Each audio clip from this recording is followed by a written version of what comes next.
各位觀眾大家好，今日想同大家一齊用比較平靜學習嘅心態去睇一個非常特別嘅人物特朗普。我哋唔係要評論佢好壞，而係想了解一個人嘅性格點樣形成，人生經歷點樣影響佢嘅決定，同埋我哋作為普通人可以從佢身上學到乜嘢。先講特朗普嘅性格。特朗普最明顯嘅性格特徵係極度自信、好勝、直接同堅韌。佢講嘢好直，唔太顧忌傳統政治禮儀。佢一旦決定咗一件事，就會全力以赴，即使面對極大阻力，都唔容易放棄。呢種性格令佢喺商界同政界都顯得非常突出，但同時亦引起好大爭議。呢種性格從何而來？好多人認為特朗普嘅性格同佢嘅家庭背景有密切關係。佢爸爸 Fred Trump 係一個非常嚴格、重視紀律同生意頭腦嘅地產商人。特朗普年輕時經常跟爸爸去收租，呢個過程對佢影響好大。據特朗普自己同佢哥哥嘅回憶，有一次佢哋去收租，門口有人開窗，爸爸即時教特朗普同佢哥哥千祈唔好喺門口按門鈴，因為如果屋內有人想傷害人，按門鈴等於將自己暴露喺危險位置。呢件事令年輕嘅特朗普深刻感受到危險無處不在，亦令佢意識到做地產收租呢一行風險極高。佢之後決定唔想繼續走爸爸嘅老路，想做其他生意。呢個可以視為佢人生其中一個重要轉折點。特朗普經常公開提到佢爸爸係佢人生中最重要嘅老師。Fred Trump 做地產一生，累積咗好多實際嘅生意教訓。佢唔單止用言語教仔，更加係用行動同日常生活去影響特朗普。佢最核心嘅教訓有幾樣。第一，現金為王。Fred Trump 好重視現金流，教特朗普千祈唔好過度借貸，永遠要留夠現金，應付突發情況。第二，注重細節同節儉。佢成日講每一分錢都要睇住，佢會親自檢查建築材料，計數每一個螺絲釘，甚至帶仔女去工地巡視，教佢哋點樣發現浪費。第三，談判同堅持。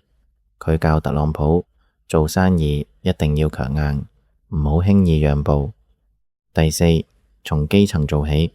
佢從細就帶特朗普去收租、收屋、處理投訴，讓佢親身體驗最辛苦嘅一面。除咗生意上嘅教訓，Fred Trump 嘅節儉態度仲延伸到日常生活。佢自己同教仔女都唔追求奢侈品。特朗普即使後來已經好富有，都冇特別鍾意買名牌皮鞋或者名貴西裝。佢好多時都係自己着鞋，自己打理儀容。即使身邊有人提議我哋可以請人幫你着鞋、打理衣着，特朗普都拒絕咗，依然保持自己動手嘅習慣。呢種自己動手唔浪費嘅態度，正正係爸爸傳落嚟嘅。年輕時嘅特朗普同我哋好多香港年輕人有幾分相似，出身喺一個有家族生意嘅環境，見證過父母努力打拼，同時亦親身感受到生意背後嘅風險同壓力。佢同好多香港年輕人一樣，都係喺現實環境中一步步摸索自己想走嘅路。特朗普一生經歷過好多次重大危機，以下幾個階段特別值得留意。1980年代末至1990年代初，佢嘅地產帝國面臨巨額債務，幾乎破產。當時銀行同債權人追債，佢一度被認為會徹底倒台，但佢透過談判重組債務同品牌經營，最終翻身。2016年總統選舉，幾乎所有主流民調都預測佢會輸，但佢最後勝出，成為美國史上最出人意料嘅總統。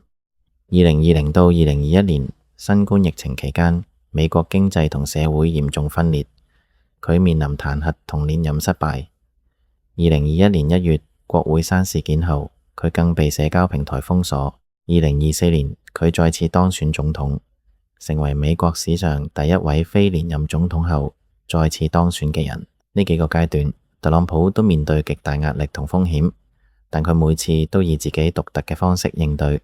特朗普係一個亂世中非常獨特嘅人物，佢嘅人生經歷、性格形成同決策方式都反映咗一個人在極端環境下嘅選擇。我哋今日唔係要判斷佢好壞，而係希望透過佢嘅故事去思考我哋自己嘅性格從何而來，面對危機時我哋會點樣選擇，社會環境又如何影響我哋。正如釋迦牟尼所講，我哋唔需要急住評論別人好壞，正見為首要條件，不帶任何偏見去觀察、了解，然後從中學到對自己有啟發嘅事。